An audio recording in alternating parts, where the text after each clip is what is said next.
बहुत समय पहले जूनागढ़ नाम का एक राज्य हुआ करता था, जिसपे राजा शूरवीर सिंह शासन करते थे।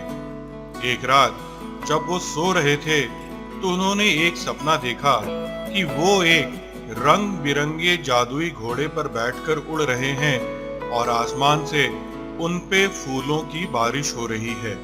अचानक उनकी नींद टूटी और वो घबराकर उठ बैठे।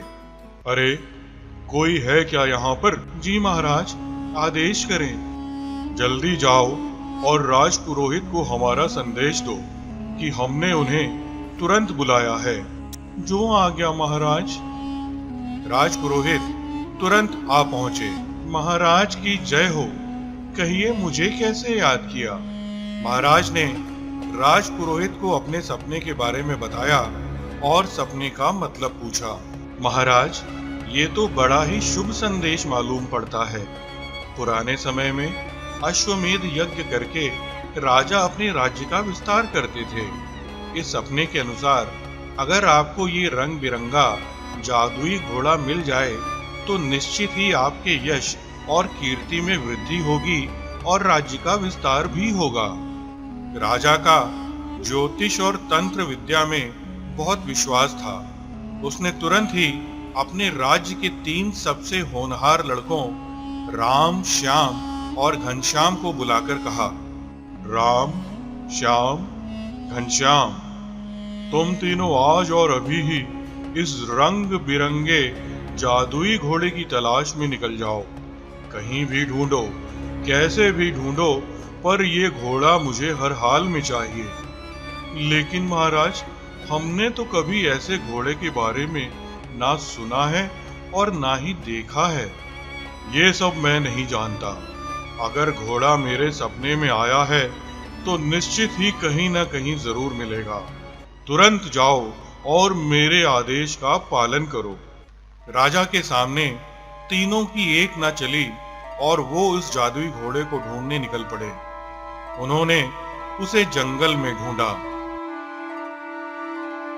रेगिस्तान में ढूंढा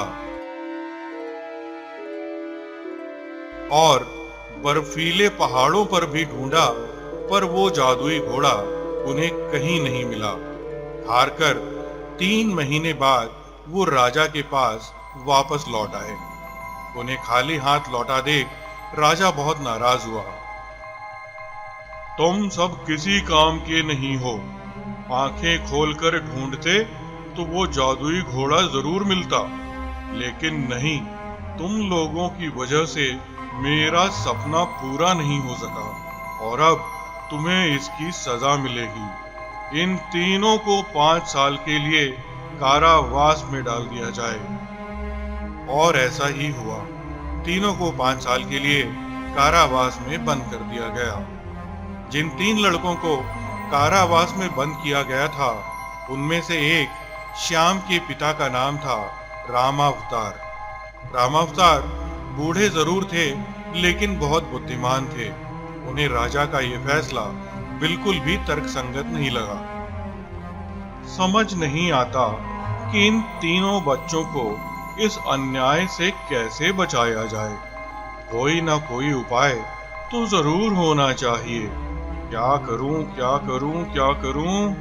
अरे हाँ, इस उपाय से बात बन सकती है।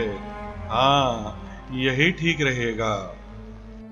अगले ही दिन रामावतार राजा के दरबार में पहुंचे। महाराज की जय हो। कहिए, आपकी क्या समस्या है? महाराज, कल रात मेरे घर में चोरी हो गई। चोरी? और हमारे राज्य में? किसकी इतनी हिम्मत हो गई? मैं अभी पता लगवाता हूँ। महाराज, मुझे पता है कि चोर कौन है। तुम्हें पता है? तो बताओ, कौन है वो? हम उसे कड़ी से कड़ी सजा देंगे। महाराज, मैं कहने से डरता हूँ। अगर आप मुझे प्राण दान दें, तभी मैं बता सकता हूँ कि चोर कौन है। अरे, डरना कैसा? चलो, हमने तुम्हें प्राण दान दिया। अब कहो, कौन है वो चोर? महाराज क्षमा करें, पर चोरी तो स्वयं आपने ही की है। तुम होश में तो हो? पता भी है क्या कह रहे हो? अगर मैंने प्राण दान ना दिया होता तो अभी तुम्हारा सर धड़ से अलग कर देता। अच्छा चलो बताओ, हम भी तो सुने कि चोरी हमने कब और कैसे की है।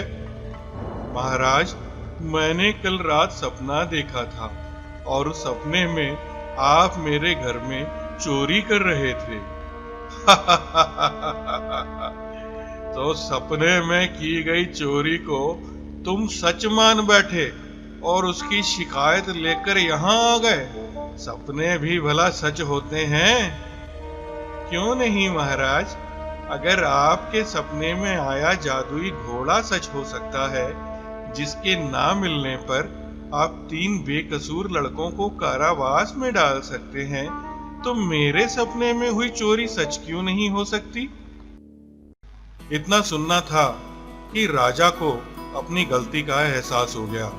उन तीनों लड़कों को कारावास से आजाद किया जाए और मुझे अन्याय करने से बचाने के लिए इन्हें 100 स्वर्ण मुद्राएं इनाम में दी जाएं।